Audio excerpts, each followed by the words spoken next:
എങ്ങോട്ട് പോകണമെന്നറിയാത്ത ദുരവസ്ഥയിലാണ് ഇന്നലെ മണ്ണിടിഞ്ഞ കോഴിക്കോട് നെല്ലിക്കോടിന് സമീപത്തെ 7 വീട്ടുകാർ. പലരും താൽക്കാലികമായി മാറിയെങ്കിലും ഇനി എന്തെന്ന ചോദ്യമാണ് ബാക്കി. ചിലർ വീടുകളിൽ നിന്ന് തങ്ങളുടെ സാധനങ്ങൾ മാറ്റുകയാണ്. പ്രദേശത്ത് നിന്ന് സാനിയോ മനോമി തയ്യാറാക്കിയ റിപ്പോർട്ട് കാണാം.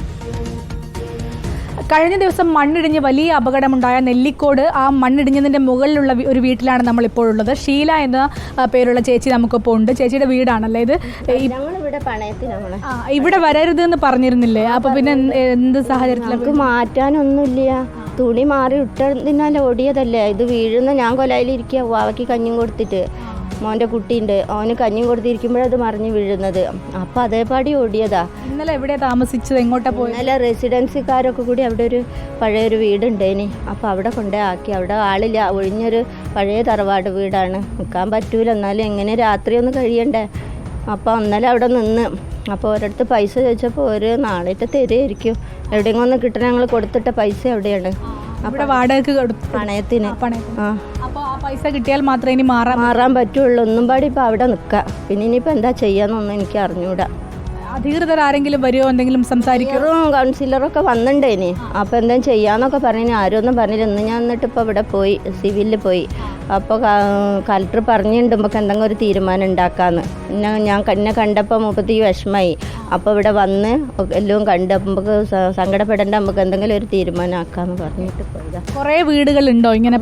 കുറേ വീടുണ്ട്, 5-6 വീടുണ്ട് അവിടേക്ക്. ഇപ്പോൾ വീടിൻ്റെ വാതിൽക്കലേക്ക് പോകാൻ തന്നെ പേടി. അങ്ങോട്ട് പോകുന്നില്ല. ഞങ്ങൾ ഇവിടെ അടയ്ക്കാതെ ഇട്ടിട്ട് പോയതൊക്കെ ഓടിയിട്ടിട്ട്.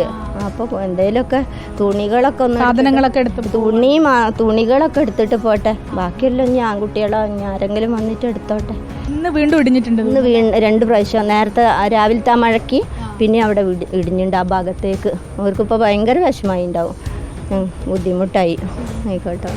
അതാണ്, എങ്ങോട്ട് പോകണമെന്നറിയാത്ത തരത്തിലുള്ളതാണ് പലർക്കും ബുദ്ധിമുട്ടുണ്ടാകുന്നത്. ഇപ്പോൾ സാധനങ്ങളൊക്കെ എടുത്ത് ഇവരിങ്ങനെ മാറുകയാണ് ഇവിടെ നിന്ന്. കാരണം ഇന്നലെ മുതൽ തന്നെ പറഞ്ഞതാണ് ഇവിടെ താമസിക്കരുതെന്ന് പറഞ്ഞിരുന്നു. പക്ഷേ ഈ സാധനങ്ങൾ എടുക്കാൻ കഴിയാത്തത്, അതെങ്കിലും എടുത്ത് പോകണം എന്നുള്ള ഒരു ആവശ്യത്തിൻ്റെ പുറത്താണ് അവരിങ്ങനെ സാധനങ്ങളൊക്കെ എടുത്ത് മാറുന്നത്. 7ഓളം വീട്ടുകാർ ഈ ഒരു വലിയ പ്രശ്നം അനുഭവിച്ചുകൊണ്ടിരിക്കുകയാണ്. അതിലേറ്റവും ബുദ്ധിമുട്ടുള്ള ഒരു വീട്ടിലാണ് നമ്മളുള്ളത്. ഏതായാലും മഴ പെയ്തപ്പോൾ ഇന്ന് വീണ്ടും ഇടിഞ്ഞു എന്നാണ് അവർ പറയുന്നത്. പക്ഷേ എവിടേക്ക് മാറി താമസിക്കണമെന്ന് ഇതുവരെയും അധികൃതർ പറഞ്ഞിട്ടില്ല എന്നുള്ളതാണ് വലിയ പ്രയാസമുണ്ടാക്കുന്ന കാര്യം. തൽക്കാലത്തേക്ക് ഇപ്പോൾ റെസിഡൻസ് അസോസിയേഷൻ ഒരുക്കി കൊടുത്തൊരു സംവിധാനമാണ് ഇവർ ഉപയോഗിക്കുന്നതെന്നാണ് ഇവർ പറയുന്നത്. സാനിയോ മനോമിയുടെ റിപ്പോർട്ടാണ് നമ്മൾ കണ്ടത്. മണ്ണിടിഞ്ഞുകൊണ്ടേയിരിക്കുകയാണ്. രാവിലത്തെ മഴയ്ക്ക് മണ്ണിടിഞ്ഞത് കണ്ടില്ലേ എന്ന് അമ്മ ചോദിക്കുമ്പോൾ അവർക്ക് അവിടെ പണയത്തിനെടുത്ത വീടാണ്, അത് ഉപേക്ഷിച്ച് കയ്യിൽ കിട്ടുന്നതൊക്കെ എടുത്ത് പോകുന്ന ഒരു സാഹചര്യമാണ്.